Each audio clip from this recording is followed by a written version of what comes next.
I'm Lisa Bentley, 11-time Ironman champion, speaker, author, entrepreneur, coach, and I'm ready to start digging deep. I'm Mark Sutcliffe. Welcome to Digging Deep, presented by Zen Books and Abacus Data. This is the latest in our series of one-on-one conversations with thoughtful, accomplished people in many different fields. Our guest today is the incredible Lisa Bentley. Lisa Bentley is an 11-time Ironman champion. That would be amazing on its own. But Lisa has won 11 Ironman triathlons despite the fact that she has cystic fibrosis, a genetic disease that actually limits her lung capacity. Her story is nothing short of extraordinary. She is incredibly inspiring. Lisa is now retired from competition, but she is a coach, speaker, author, and television commentator.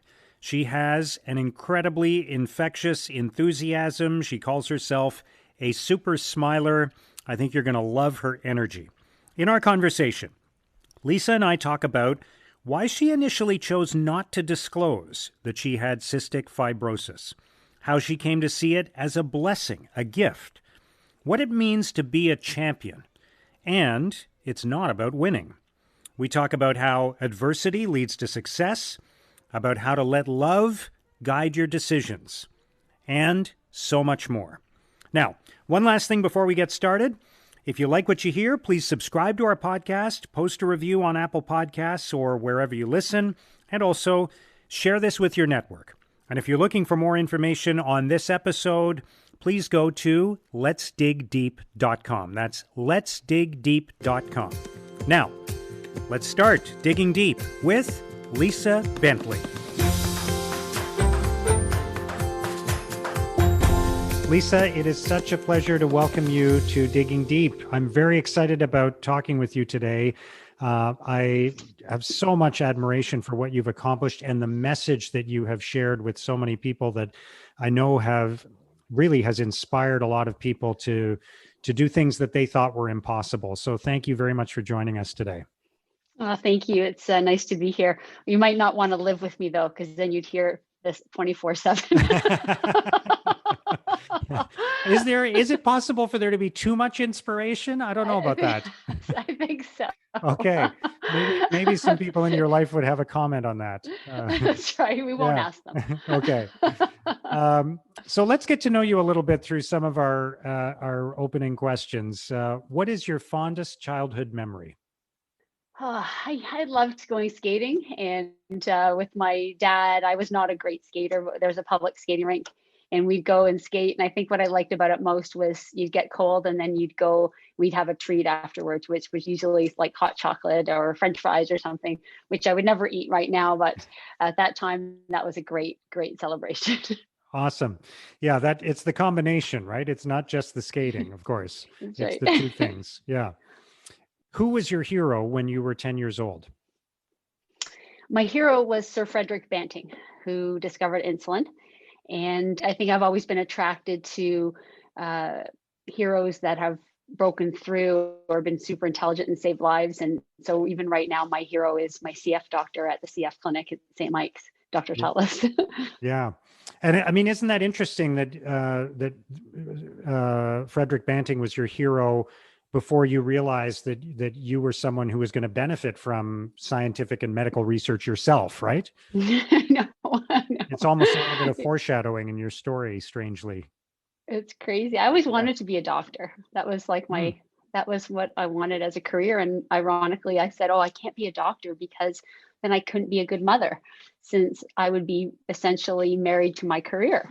And then ironically, I became married to my career as a professional athlete. Yeah, you chose something even more demanding. So the next question was, what did you think you were going to be when you grew up? Is it doctor? I wanted to be a doctor, aspirationally. I wanted to save people's lives. But I knew I was the kind of person that dug deep and threw myself into everything. And I would make a very bad mother and wife if I was a doctor. And so I I also love teaching, so I wanted to be a teacher. And so that was, I figured, oh, if I was a teacher, I love teaching, and I'd be home with my kids during the summertime. So therefore, I would be a good mother. Right on. Yeah. And it turned out it didn't work out that way, but No. for career-wise, what is your life story in 6 words? Overcoming obstacles. Okay. 2 words. Less than 6 words. Yeah. That's the only time I'm ever going to say less than what you asked for. What's a big mistake you've made somewhere along the way, and what did you learn from it? Oh boy, lots of mistakes I've made. I wouldn't, yeah, I've made lots of mistakes. Probably, I mean, I am not a mother, and probably I should have retired from professional sport earlier so that I could become a mother earlier in my life rather than trying to become a mother later in my life, which was unsuccessful. So that's probably my biggest failure. Do you take anything away from that, or is that just kind of the way it is? Is that how you look at it? Well, I've always been the kind of person that believes there's a reason for everything. And so I believe that God's plan for me wasn't to be a biological mother to children, and perhaps therefore I was going to be needed in other ways. So I feel like I'm a bit more on deck when it comes to my mother and my family and my life as it is now. And I guess as an athlete, I feel now I can give more to the athletes I coach and be more hands on deck. And what it has helped me with as a coach is when I coach athletes, and I've coached a few professional athletes that have been in their 30s, and they say, oh, but I want to have a family. And I'm like, have it now, like done. Don't assume that when you're 37, 38, 39, 40, that this is going to be a given. It doesn't work that way. So take the time now, because it's super important. For what do you feel most grateful? I feel grateful for my family and my upbringing, and that involved being part of a very loving family, very grounded. I feel like I had a humble family, and I was just always taught to try my best. So I believe that by virtue of my parents and my siblings, that I was able to, I knew my place and I knew what I had to do. And I knew that as long as I did my best, that I would be a good girl and I'd be a good daughter and a good sister, and I would be able to do well in life. And I've taken that throughout my education and through my professional career. What has been the best year of your life so far, and why? I think of it in ages. So I think 35 was really good. When I was 35, it just felt like everything was so easy. I was having fun. I was racing well. I mean, what year was 35? I'm thinking that's 2003. And it was actually a great year, to be honest. I think I won a ton, I won a lot of races, and I was competitive. That's always more important than even winning races. I was in the race, and I traveled a lot. I had a lot of great friends. And I just remember I had things to look forward to.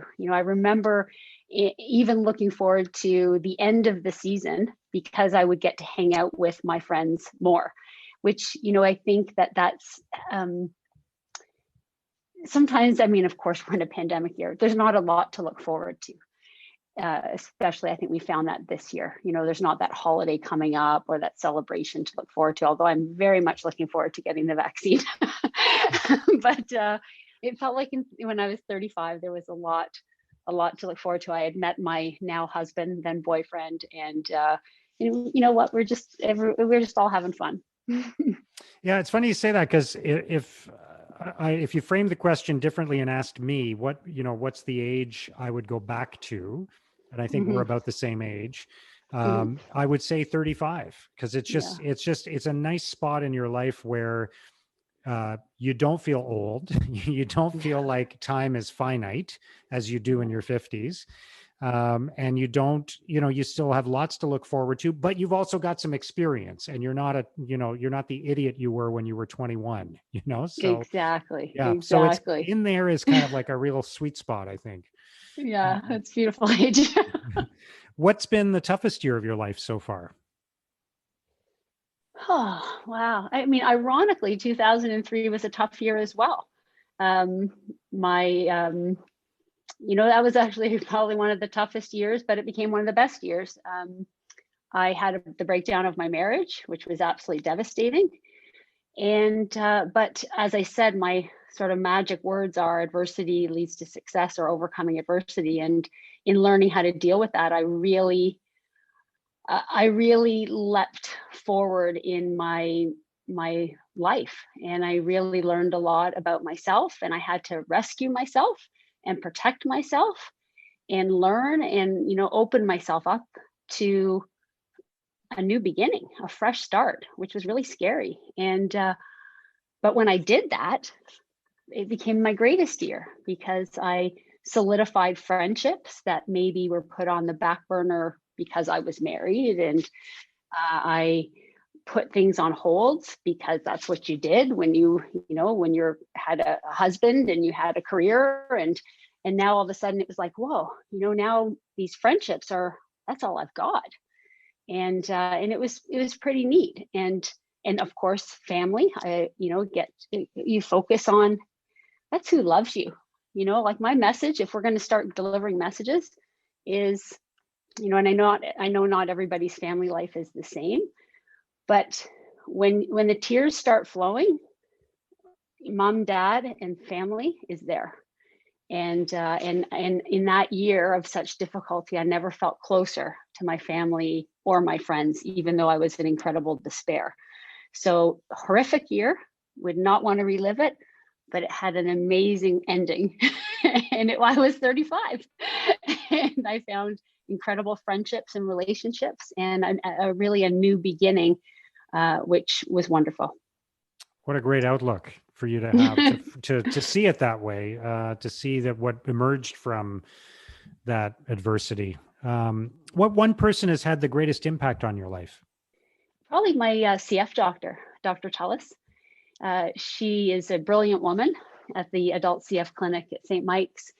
And not only I'm so fortunate that she's my caregiver, and I am not as sick as a lot of people, but when I get unwell, she treats me as if I'm about to go for a lung transplant, like that kind of care and concern, because it's me, it's my health, and my health is important to her. And she was also, ironically, the person that said, I think you should resign from teaching and become a full-time athlete, which I'm sure is not a conversation she's had with any other of her CF patients. But I was seeing her, and I was getting sick probably a bit more because I was balancing racing and teaching, and I was exhausted from doing it all. And I think I came and saw her, and she said, Lisa, you can be a teacher in a few years. Why don't you take a step away from teaching and pursue sport full time? I think it would be good for you. This is something you can do. And I did it. And thanks to her, really, which is amazing. So not only is she a brilliant physician, but a brilliant mind that obviously used her heart as she advised me. Wow. What's the most important lesson that you would share with other people? Most important lesson is to do what you love. Always do what you love. It doesn't matter if there's a job in your chosen career path. It doesn't matter if you're the best at it. But do the preparation, do the work. It's not going to just fall out of the sky. You've got to do all that. But absolutely do what you love. Let love follow. Let love guide your decisions in everything that you do, even if it's against the norm. Be robust. And it might unsettle some people, but we just can't glide through life. What would people be most surprised to learn about you? Once upon a time, that would have been that you had cystic fibrosis, because you didn't tell everyone at first, even as you were competing in triathlons. But what would it be now? Years ago, I said people would probably be surprised to hear that I like to get my nails done every few weeks. Um, but I never had a manicure till I was like 35. And someone gave it to me as a gift. And I was like, wow, this is incredible. Of course, I have not had my nails done since the pandemic was Yeah. announced. I keep teasing that I have to go to Australia to get my eyebrows waxed and my nails done because I'm too afraid to go. But yeah, I guess that's what people would think would be a bit crazy. It is for Okay. me anyway. What's your secret talent? Secret talent. Geez, I don't think I have any talents. My secret talent would be maybe training dogs. I like the act of training and nurturing the relationship with dogs. Beautiful. What is your boldest prediction for the future? Boldest prediction for the future is that we are going all no, it isn't that bold. We're all getting the vaccine. We're going to be fine. The world will be better in 2021, 2022. We are going to emerge stronger and better than ever, which isn't a very bold prediction, to be honest, because I think it's a given, but not everybody would think that. Yeah. But I do believe we'll come back stronger. After the year we've had, it feels bold, even though I think you're right. What would be the message of your commencement address if you were speaking to a group of students right now? There is no such thing as failure. Winning doesn't always mean crossing the finish line first. And it's sometimes in our darkest moments that we learn the most. Do not be afraid. There is no failure, first of all, but don't be afraid to try something. Get in the arena and you will always be a hero if you do that, if you jump in and do the best you can with your deck of cards. Great messages. What has been a recent epiphany for you? Maybe something about which you've changed your mind or something new you've discovered recently? I think it's the evolution of life, but it really is about wanting to be healthy when I'm 60, 70, and 80. And so when I go out for a run or a bike ride or a swim, I'm really thinking long term that I want to be doing this when I'm 70, when I'm 65. And am I doing everything I can so that I can age well?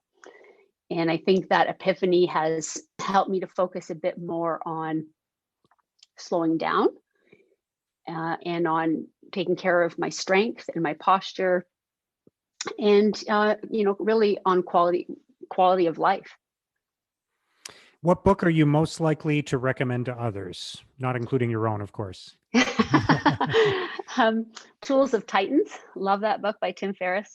I've probably read it and reread it, which is no small feat because it's ginormous, 3 or 4 times. And it's the one book I put in the car and I drive down to Florida with it and I bring it back and forth. I should just buy a copy for down here, but I keep bringing it. That would be one major book. The 4-Hour Work Week is another one, and which I actually don't want to work just 4 hours a week, to be honest. Like I like work, so I don't aspire to do that. I just like it for the lessons of how to be a great entrepreneur and how to be a good leader. So I read it more for those qualities. All right. Great answers, Lisa. Thank you for sharing all of that. In just a moment, we'll start digging deep with Lisa Bentley. We're just going to take a quick break so I can tell you a little bit more about the presenting sponsor of Digging Deep, ZenBooks. ZenBooks is Canada's go-to cloud accounting firm. They are not your typical accounting firm. I know the founders, Colin and Eric. I've worked with them for several years. And here's why I think you should consider working with them too. First of all, they bring a fresh, unique, modern approach to what is a very old-fashioned industry. These guys were working remotely and in the cloud long before it became cool. ZenBooks also uses technology to your advantage. I think this is really important. They give you the tools and analysis you need to monitor your business in real time. That's so valuable right now when everything changes so quickly. Yes, they're a virtual accounting firm, but that doesn't mean they're offshore, and it doesn't mean they're inattentive. ZenBooks combines the efficiency and effectiveness of a cloud accounting service with all the benefits that you'd want from a trusted advisor, high-level advice, and strategic support. Now, here's what I think is going to happen if you work with ZenBooks. You'll probably start out taking advantage of their cutting-edge cloud accounting solutions, but in the long run, I think you'll stay with them because of their strategic guidance and problem solving. Among their core values, they specifically list being candid and proactive. Isn't that exactly what you want from a trusted advisor? Look, even if you're already working with an accountant or a bookkeeper, or you have some accounting staff on your team, I think you should still talk to ZenBooks and learn more about their tools and their expertise. Check out ZenBooks at zenbooks.ca. That's zenbooks.ca. Digging Deep is all about helping you make better decisions, and so is Abacus Data. Most leaders struggle to connect with and engage their audiences. Why is that? It's because they aren't sure how they think and feel and how they will react. Abacus Data can give you the strategic insights you need to make better decisions and to make them confidently. Here's a good example. A major national union was recently negotiating a new agreement for its thousands of members. This had the potential to be a very difficult process. There were many competing interests. So they brought in Abacus Data to conduct thorough and detailed research of their members to learn exactly where they stood, what they were thinking, what they wanted. And as a result, they were able to secure a strong new deal that was accepted overwhelmingly in a national vote. Abacus Data helps all of its clients understand what's really happening in the minds of their employees, clients, and stakeholders. They help them avoid costly blind spots. And they're really good at what they do. In fact, Abacus Data was one of the most accurate pollsters in the 2019 Canadian federal election. Make the one decision that will improve all of your other decisions. Let Abacus Data help you move forward with confidence and clarity. Go to abacusdata.ca. That's abacusdata.ca. Lisa, once again, it's such a pleasure to be chatting with you, and I've already learned so much from our conversation so far. Obviously, cystic fibrosis is a big part of your story, and can you explain for those people who don't fully understand what it is, what cystic fibrosis is, and what impact it's had on your life? Well, yes, cystic fibrosis is a genetic lung disease. So you're born with it. And it causes an abnormal amount of mucus to accumulate in the lungs. And that can cause chronic lung infections, which then lead to lung damage, which ultimately lead to lung transplant, and then ultimately lead to an early death. And historically, in the 80s, which is just 40 years ago, the median age of survival was around 12 years old. And now it's over 50. So it's around 50. And it has had huge progress. It is a hopeful disease. So don't anybody feel sorry for me. I believe it was a gift, but just to tell you a bit more about CF, you're born with it, as I said. Exercise is very good for someone with CF because you're moving the mucus. And if you can move the mucus, then you're less likely to accumulate it and get lung infections. That doesn't mean it doesn't happen. So for me, the biggest problem for me was that I don't really get a common cold. So if you have a cold and we hang out and I get a cold, I get a lung infection, and then I'm on antibiotics at a pretty high level for a few weeks. And ultimately, I'm probably unwell for about 6 or 7 weeks. So that's sort of the historic cycle when I was younger. And so for me, I was not found to have CF until I was 20. And that was found because my sister got quite sick and was coughing up blood. And they tested her for everything. And then at the end of the day, they said, oh, let's just do the cystic fibrosis sodium sweat chloride test. And she tested positive for CF. Then our whole family got tested. And it turned out that 3 out of 4 siblings of mine, including myself, had CF. And I was always sick as a kid, but we just never knew why. I was an allergic kid, so I was allergic to everything. So we just blamed it on allergies. So yeah, I coughed up blood and all kinds of things, but it was just like, oh, well, there's a cat in the room. Oh, you had a wool sweater on, and, you're allergic to wool and you're allergic to cats. And my mom and dad would often, we'd get sick in the winter, and the pharmacy would call and say, do you realize your daughter's been on antibiotics for 9 months? And they're like, yeah, we're driving to Florida. We're going to throw her in the salt water for a couple of weeks. She'll come back fine. And, ironically, inhaling sodium is now a therapy for CF. So that's something that I do on occasion because it does clear the mucus. So ironically, my parents, very humble thought of, hey, let's go to Florida and throw the kids in the ocean for a while. They'll come out healthy. Wasn't so bad. Wow. Good instincts. Yeah. Yeah. Yeah. So that's sort of my journey. And you've described cystic fibrosis as your secret power. What do you mean by that? And how did you develop this outlook to think of it as something positive in your life instead of something that was holding you back? Mm-hmm. I mean, at first, I for sure felt like it held me back. And that, I think, is just a sign of immaturity. When I went to the Pan Am Games in 95, and I remember I got quite sick before I went. And I remember being at York University in Ontario and running around the track and just couldn't make a lap of the track without coughing. And I went to the CF clinic, had a bad infection. They gave me a ton of antibiotics, and off I went to Argentina to compete in the Pan Am Games. So when I was at the Pan Am Games, I was angry I had CF, and I didn't want anybody to know about it. And it was ironic because that was the games where Silken Lawman tested positive, which was not, should not be taken out of context, because she didn't test positive for like typical drugs. It was for like Benadryl or cough medicine or something that is, drug testing was so new back then. It wasn't sinister, but it was a story. And so they wanted to kind of replace that story with the feel-good story. And I remember them coming to me in Argentina and said, hey, can we do a story with you having cystic fibrosis and the fact that the women just won the gold medal for triathlon and you were 6th? And I said, oh, no, you can't do a story about me because, well, I don't want people to know.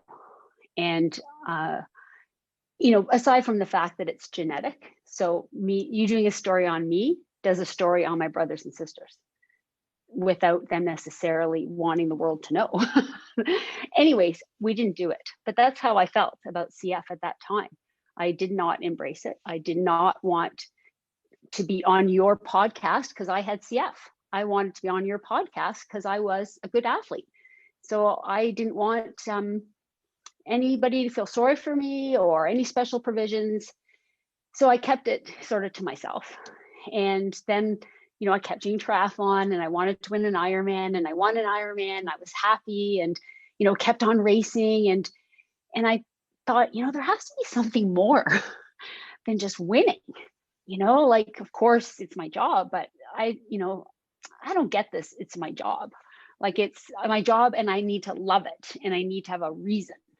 And I realized when I won Ironman New Zealand for the second time that I wasn't quite as happy about winning. And I thought, I think I need to use this platform for something. I need to give it purpose. And I realized that purpose was cystic fibrosis, like me having CF and being able to do triathlon at this level was offering so much hope to families with kids with CF. And at first I didn't think it made a difference because, I'm healthy. I'm almost making a mockery of this disease by running around in a racing suit around the world. But then I kind of realized that, I didn't know, but there was doctors at Sick Kids Hospital that would be telling parents that their kids had CF, their child had CF.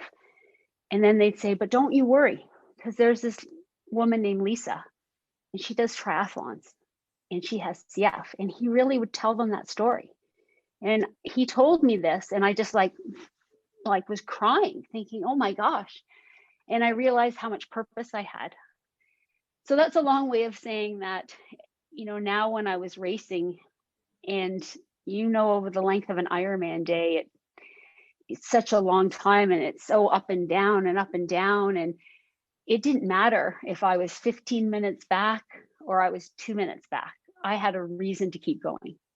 And that's sometimes all we need when we're racing, whether it be a 5K, a 10K, a marathon, or an Ironman, is you just need a reason. And so there were many, many times where I had 10-minute deficits, and I was like, hey, I'm racing for more than just me.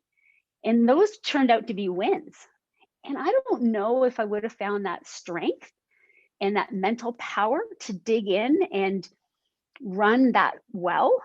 When you're at that stage, if people can just put themselves at that breaking point in their race where it's like, oh my God, this is so sore. You're faced with the decision right there. Slow down and get out of discomfort, or maintain pace, speed up, and get to that finish line the best you can. And for me, with a purpose like bringing hope to families with CF, the idea of slowing down was never an option. The only option was to do my very best, because I got to race and there were so many people that didn't get to race. And so I just kept going. And so I was passing people that were all taking the other route. They were saying, I'm slowing down. And I'm like, thank goodness you're slowing down, because I'm keeping going. Because I got lots of reasons. Not only am I competitive and I want to win this darn thing, but I've also got to have, I'm an ambassador for people with CF. So let's do this. And what I love about the way you describe that, and I've seen you describe it before, is the complexity of that, because in the first instance, you didn't want to be known for that, right? You didn't want to finish fifth and have people say, that's amazing, you finished fifth, and you, in spite of having CF, you wanted to win, and just win outright, not be this great story with this kind of subtext to it. And even the fact that there was this risk that you worried about, that you could make it look too easy, right? That it would almost diminish how significant CF was, because if somebody can win Ironman titles with it, then it must not be that big a deal, right? So there's a lot of nuances there, which I find really interesting, and I don't think are immediately evident to people from the outside. So I'm really glad you share that perspective on it. You've talked a lot about how peak performance doesn't come just from talent. Can you share more of your thoughts on that? What does it arise from, and what are the kind of the ingredients of excelling at something like an Ironman or anything else? Yes, I guess I think it came from, you asked me what my hidden talent is, and I think I even said, I don't really know if I have any talents. We all have talents, of course, and I know that I have a certain degree of talent, but I'm also not, Simon Whitfield, for example, our Olympic gold medalist, is incredibly talented. He has an incredible gift. And I didn't have that gift. I did not get the Simon Whitfield triathlon gene at all. And I've had to work for everything. And it's the same in school. When I was a student, I got really high grades, and my teachers would probably tell me that I was talented, but I never really believed it, to be honest. I studied very, very hard and worked very hard, and therefore got good grades. So that was kind of built into me. Okay, if I train really hard, then I will be successful. So, and of course, to be world class, you have to do that. You have to prepare, you have to have focus, you have to do the work, and you have to want it. You got to be competitive. But I also think that you have to really love it. And this wasn't something I knew when I was racing. I've learned it almost since I retired from professional sport as a coach, because I have had the opportunity to coach other athletes. And I can almost see athletes that sort of have a little bit less passion for their sport. And I see that their talent doesn't nearly shine the way it could have. And I've seen a lot of very talented people that should have beat me handily in a race, and they weren't able to. And I just think it's a little bit of heart and a little bit of love of what they're doing.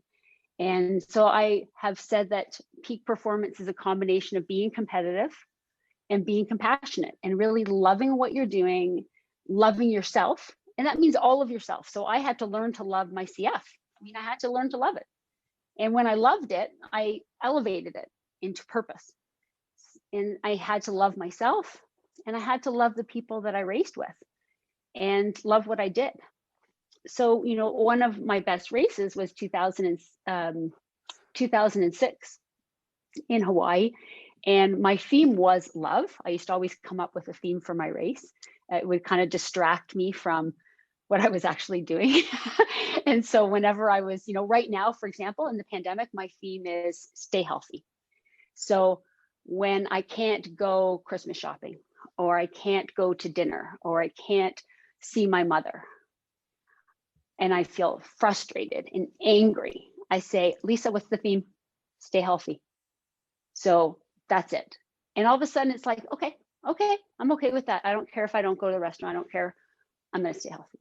So same with racing is I would come up with a theme for my race, and it couldn't be the end game. It couldn't be win. It had to be something about the process of racing. And so my theme— I'm going to jump in, Lisa, because I find that really interesting. I think that's such a powerful takeaway, because it's such a good way of simplifying things, and our lives are so complicated, right? That there are all these competing purposes and interests. And what you just said there about, you know what, if my primary goal during a pandemic is to stay healthy, then these are the choices I have to make. And that's that, right? And it's probably easier said than done in some cases, but it's that prioritizing and that serving the bigger purpose, I think, that is really powerful.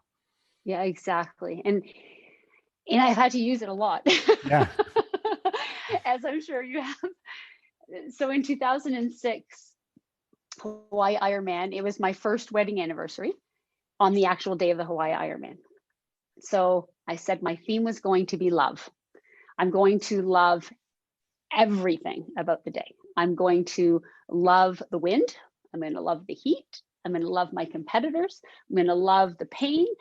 And so I was racing, and I was racing, and it was windy, and I'm like moving my bike over, and I'm like, I love the wind, so nothing was a negative. And I'm like, oh my gosh, it's so hot. And I'm like, oh, Lisa, you love the heat. You race so well in the heat. Other people hate it. You love it. And, I'm running and my legs are sore. And I'm thinking, okay, of course they're sore. What do you think? They're going to be sore if you were sitting in a car for 17 hours. Of course they're sore. Love this. And I just tried to love everything that was happening. So instead of the wind slowing me down or discouraging me, it was a good thing. And so, I would try to come up with a theme. And so I think that helped me to realize that I love that year where I just loved everything. I realized, wow, when you really love everything that you're doing, success comes pretty nicely, pretty easily. And I realized, you really do love what you do, and you do love your competitors. And like, if I pass somebody, it wasn't like with gritted teeth. It was like, I respect them, and they're great athletes. And having that level of love for what you do and the people around you really allows you to just be free and just let your training and your preparation shine. And that's really, really where I've made that connection between performance and compassion, that you cannot be the best at what you do without an incredible amount of love for what you do, the others around you, and yourself. And it's helpful if other people love you back. Yeah. I want to come back to compassion in a moment, but is it true, very quickly, is it true your high school track coach said you were not an athlete? Is that true? That is true. I said, I remember saying, I love being an athlete. And he says, Lisa, you're not an athlete. You're active, but you're certainly not an athlete. And I was like, oh, okay.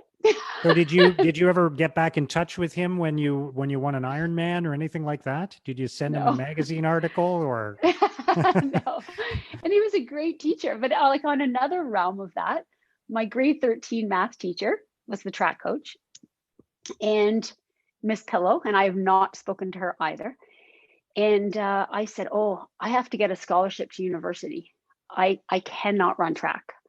And the only way I'm going to university is if I excel at school. And so she was my algebra teacher, and I was getting in the 90s, and she said, I'm going to make a deal with you.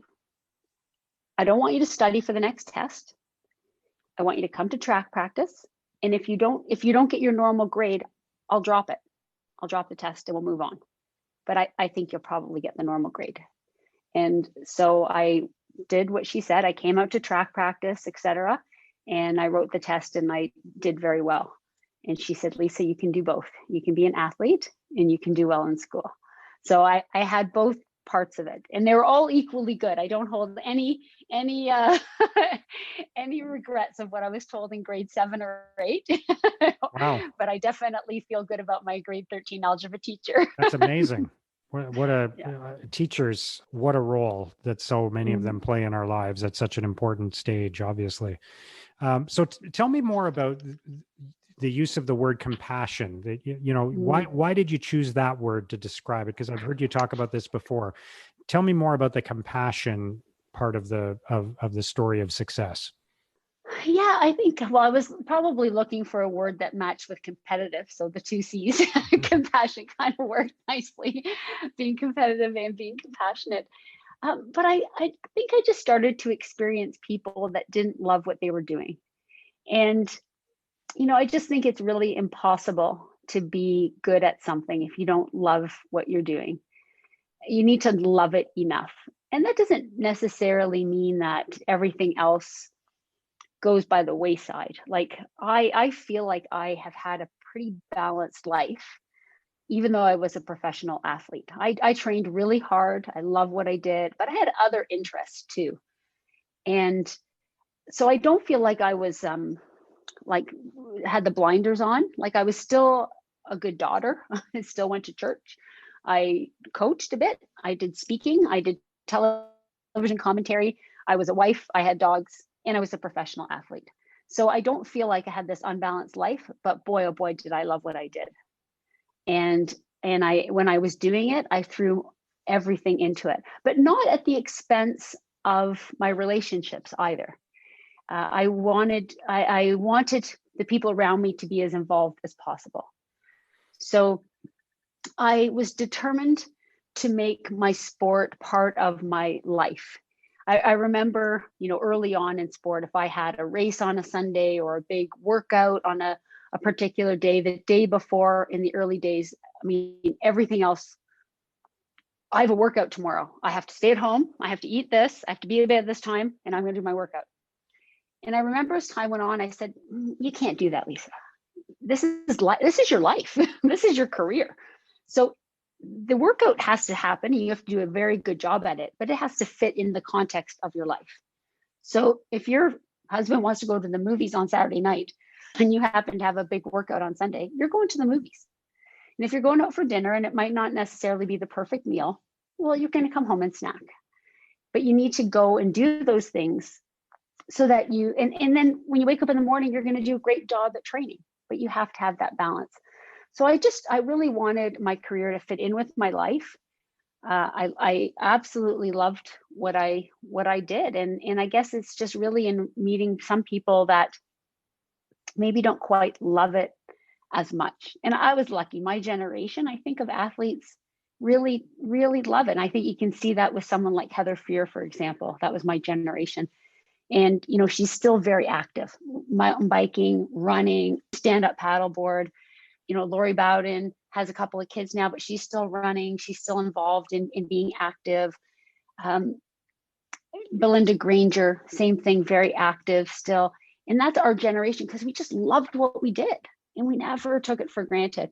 And, I hope that the younger generation of athletes does the same. I hope they don't retire from sport and just completely say, I'm done with it. But I have seen some athletes that feel that way, and it makes me sad because I do think that that when you love what you do, it really has a big impact on your performance. Yeah, and that no amount of talent can compensate for a lack of passion for what you're doing, right? Exactly. Talent is so small on it. There's in the equation, the talent equation is very small. You can only activate your mind, which is really the biggest part of racing is the mind, when your heart is engaged. So it's mindset and heart set. Those two things take that tiny bit of talent and grow it. And day after day after day, and you simply cannot do it day after day if the mind isn't there and the heart isn't there. You talk in your TED Talk about a woman named Tracy Richardson, Mhm. who you met and who raised money for cystic fibrosis research, I think, medical Mhm. research. Can you tell me a little bit about your connection to her? And then I think she went with you. You both went to the Ironman World Championships, and that I think that was part of what you alluded to earlier of starting to have a purpose beyond just winning races, right? Absolutely. Yeah, Tracy, I met her at Ironman New Zealand, and she had two kids with cystic fibrosis, very, very serious cystic fibrosis. And she just realized actually how important exercise was to helping the self-esteem for sure, but also the lung health of someone with CF. And so what she wanted to do was to raise money so kids could do sport. Because unfortunately, once you pay for antibiotics and therapies and hospitalization, the parents just don't have money to put their kid with CF into a sporting event. And so she raised money for that. And then it ended up becoming the charity for the Hawaii Ironman. They invited her to race. And we're going to focus on both of us. She's racing for her kids, and I'm racing with CF and trying to win, which gave me tremendous purpose. And it was really such a career highlight. And what ended up happening was that I got quite sick before the race, and which is the razor's edge that athletes are always taking.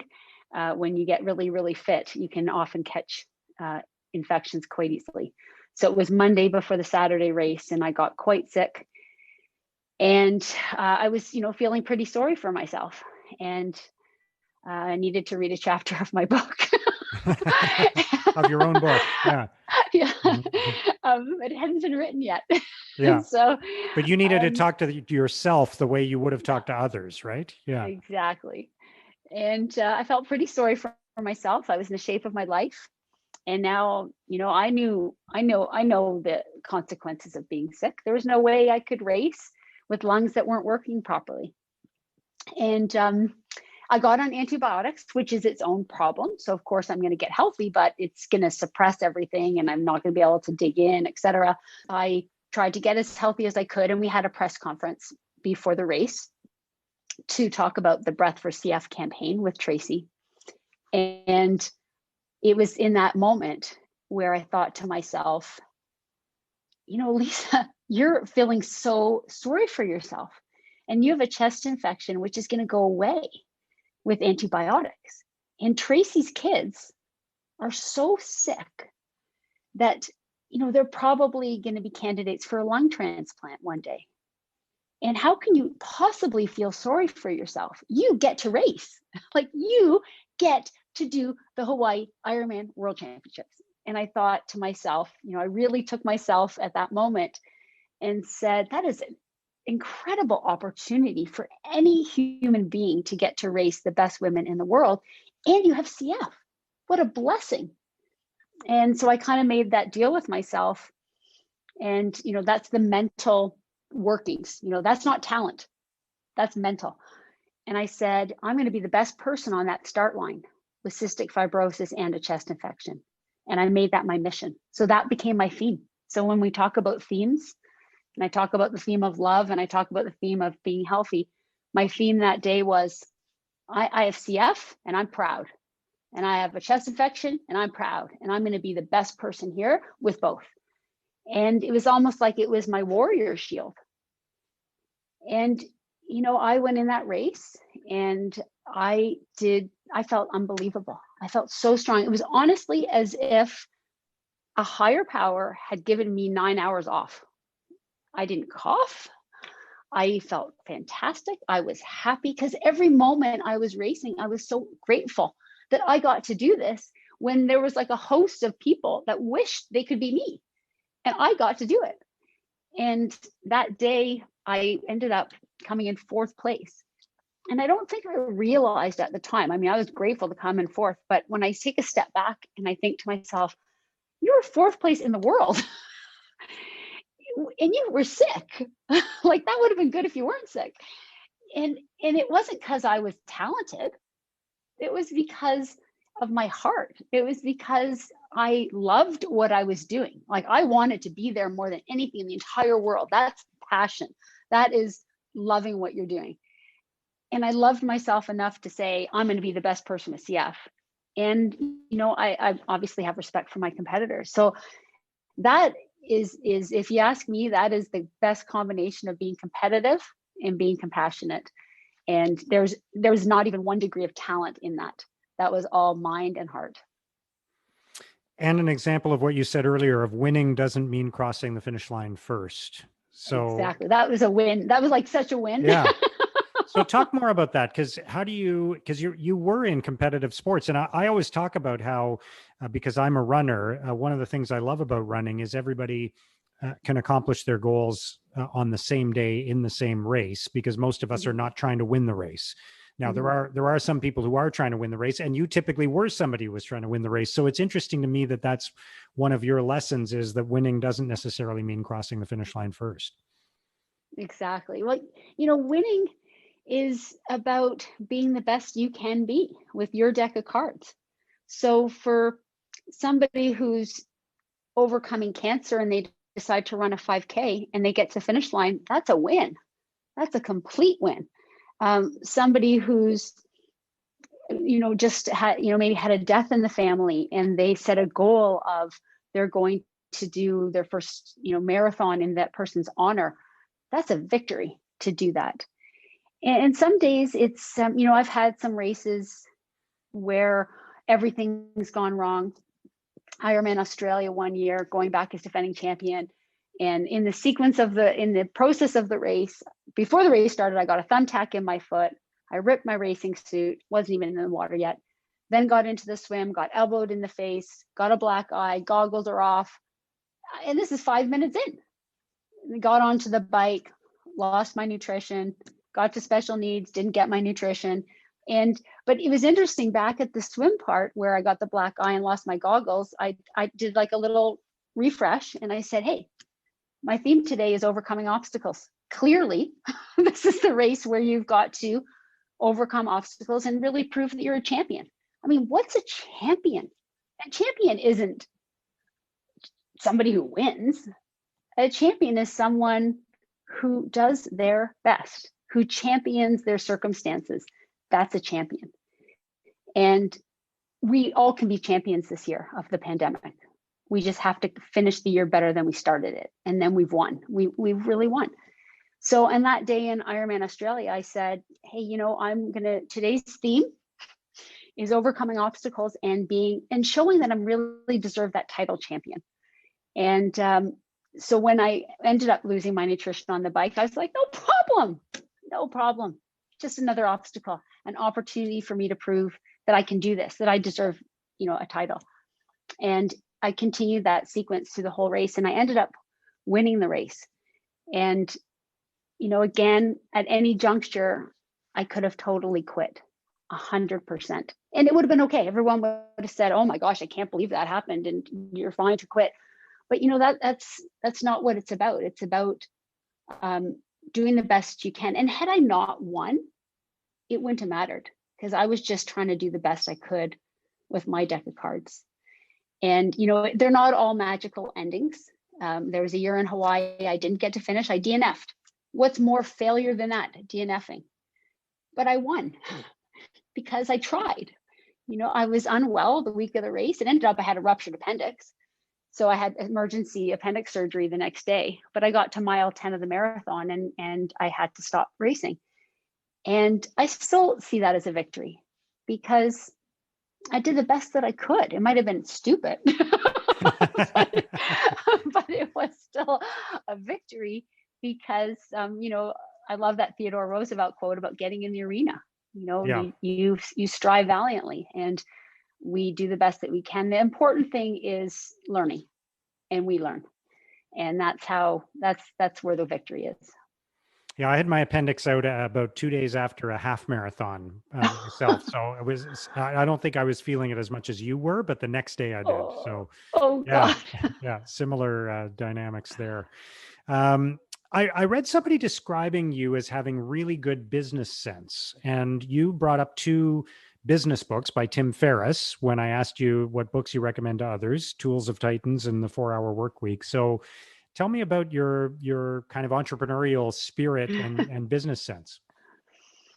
It probably came from when I was in sport doing triathlon. I was also my own manager. So I managed my own sponsorship.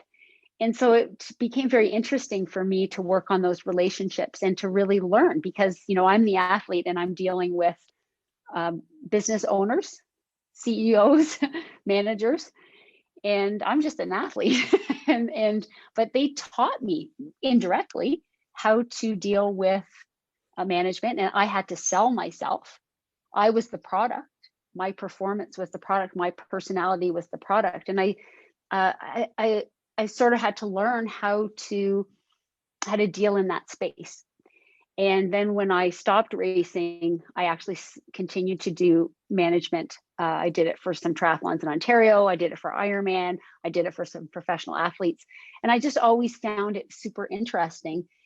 And even now I read the Wall Street Journal every day, and I cut things out and I think, I'm going to send that person an email, and they'll probably never get it. And I think I was telling you earlier that, I'm going to send an email to the CEO of Spotify because I think it's amazing how smart he is. Yeah, Shopify. And, yeah, Harley Shopify. Yeah, who's been on this podcast. Yeah, Harley Finkelstein, who's been on this podcast. Yeah, amazing. I don't even know Spotify, to be honest, but Shopify.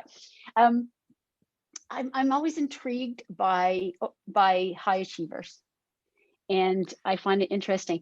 So during this pandemic, because we've all had to pivot and adapt to what we do. So usually I speak to companies at conferences, and of course those were postponed. And I pivoted, and now I do speaking virtually, so via Zoom or MS Teams, etc. So now I speak at conferences without being there, it was just fun.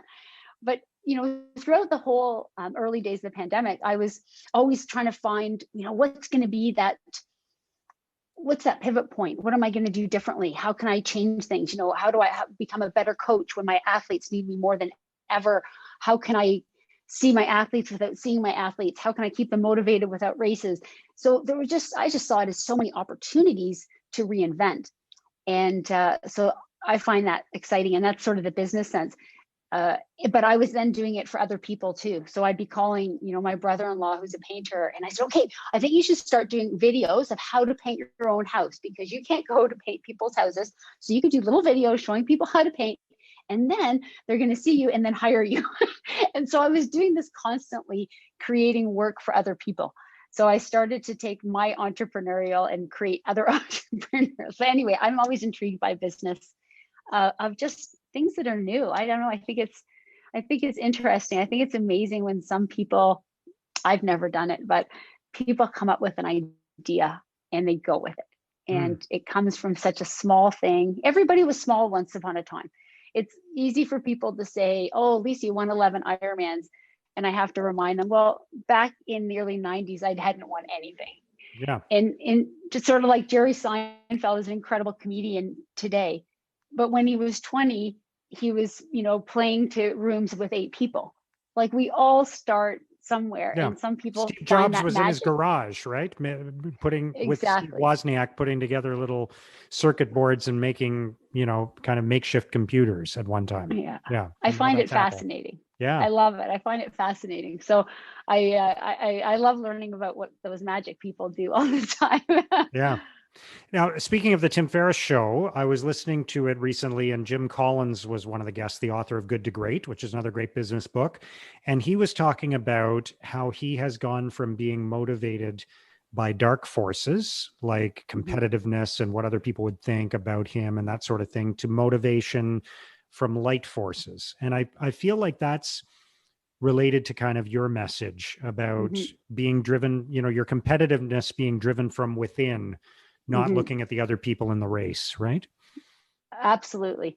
And it was interesting. I didn't really look at what the other people in the race were doing or care about, to be honest. Often I'd have journalists say, so how do you think this person will do? And I said, I don't know. They didn't send me their workouts this week.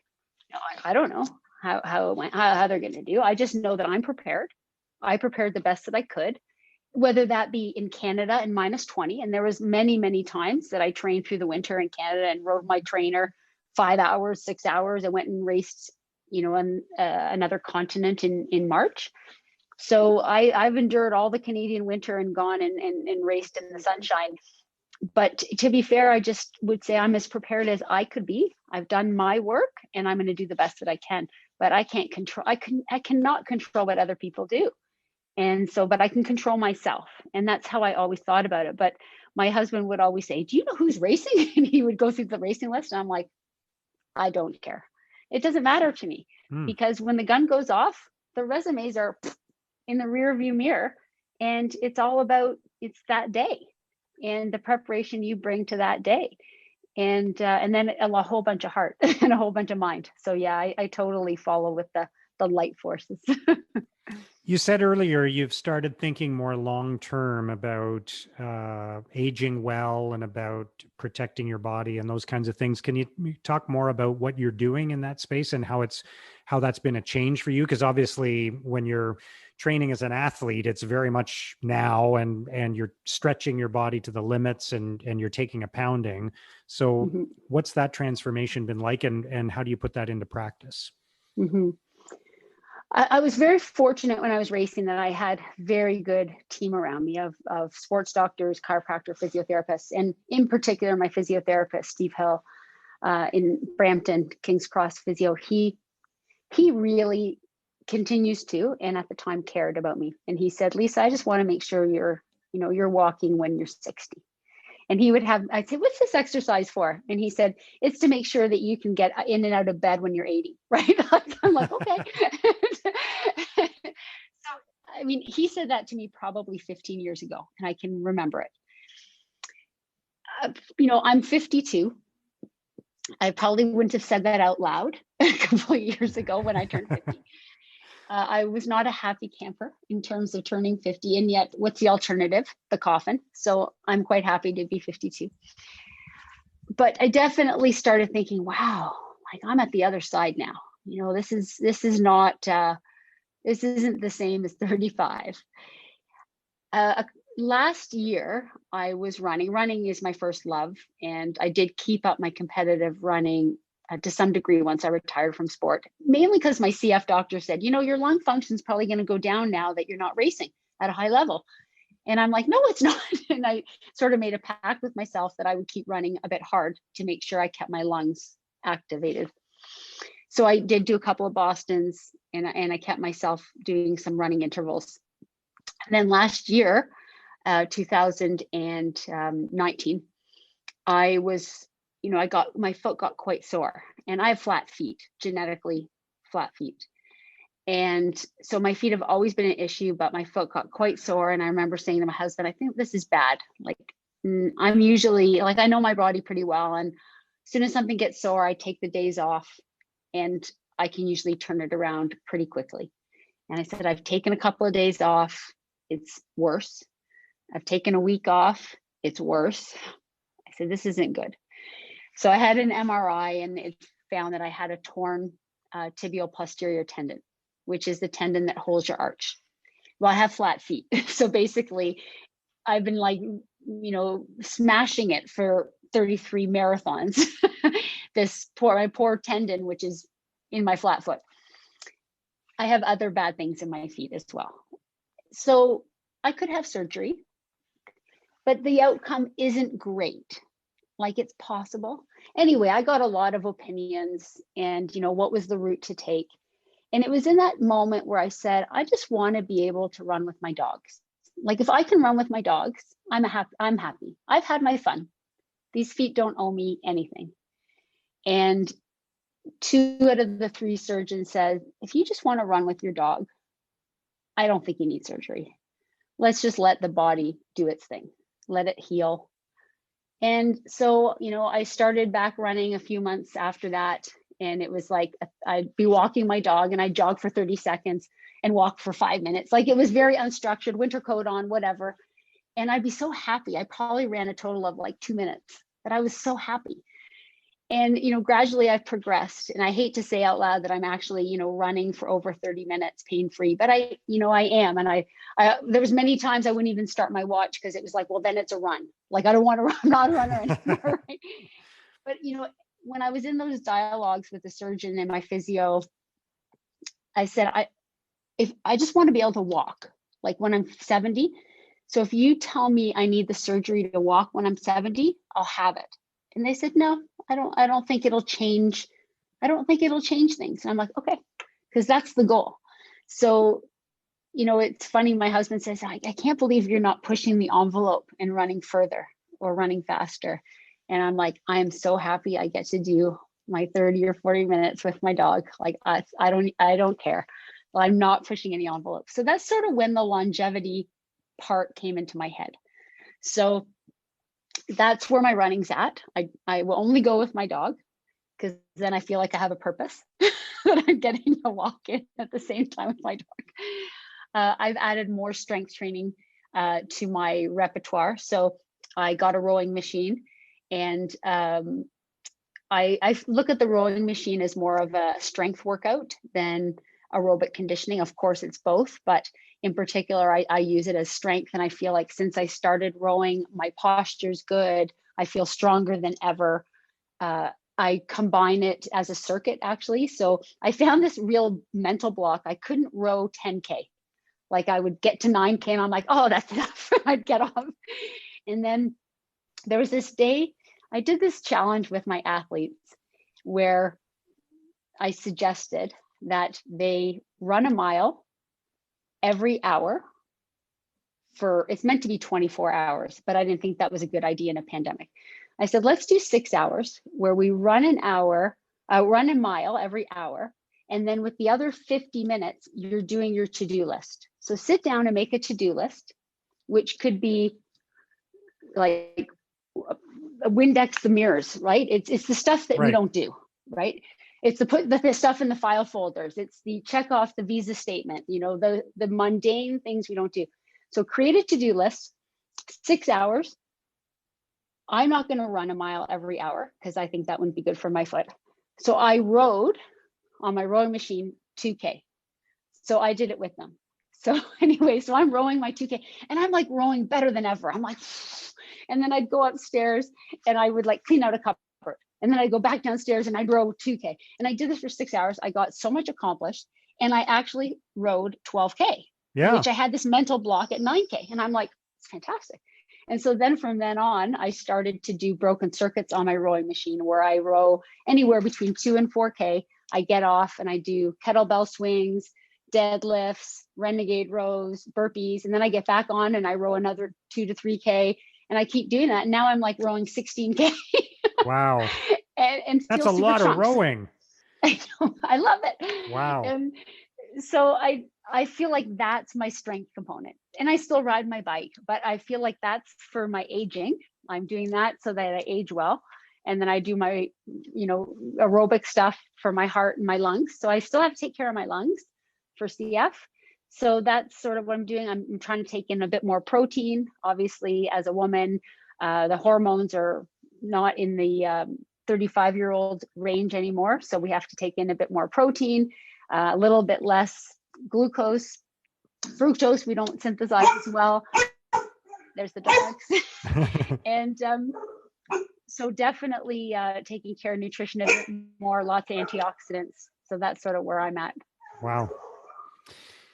Wow. Lisa, you are such an inspiration. You are an incredible woman and athlete and coach, and you have such an incredible story to share. And I'm so glad you gave it to us today. I really appreciate it. This has been so much fun, and I've learned so much. And I'm going away with so many things that I need to apply to my own life and work. So thank you very much. Thank you. You have good questions. So thank you. Wow, what an inspiring, energizing human being. I really love what Lisa shared about how she came to see cystic fibrosis as a gift, how she came up with a theme for each of her races. I really like that. I've already taken and applied so many of these lessons and shared them with people. So once again, thank you to Lisa Bentley for joining us on Digging Deep. If you enjoyed this episode, please review it and share it with others. That will help us produce more great content.